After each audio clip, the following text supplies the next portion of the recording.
সংখ্যক ভোটত আমি যাতে বিজয় গুপ্তা ডাঙৰীয়া জয়ী কৰাব পাৰোঁ তাৰ বাবে আপোনালোকে সকলোৱে সিদিনা ঘৰৰ পৰা ওলাই গৈ দলে বলে আপোনালোকে পদুম ফুলত ভোট দিব বুলি মই আশা ৰাখিছোঁ।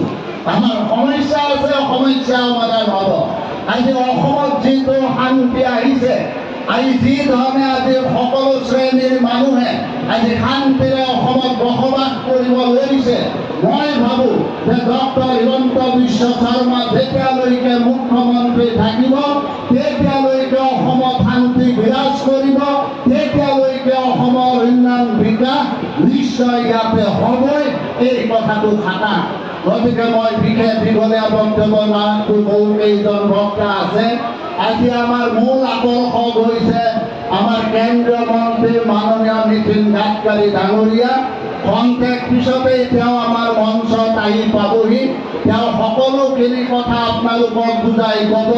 মই মাত্ৰ আপোনালোকক কৰজোৰে এটাই অনুৰোধ কৰিব বিচাৰিছোঁ যে মিত্ৰজোঁটত বিজেপিৰ প্ৰাৰ্থী ডক্টৰ বিজয় গুপ্তা যাতে আপোনালোকে সকলোৱে পদুম ফুলত ভোট দি অবিৰল সংখ্যক ভোটত যাতে জয়যুক্ত কৰে তাৰ বাবে অনুৰোধ জনাই মই মোৰ বক্তব্যৰ সামৰণি মাৰিছোঁ।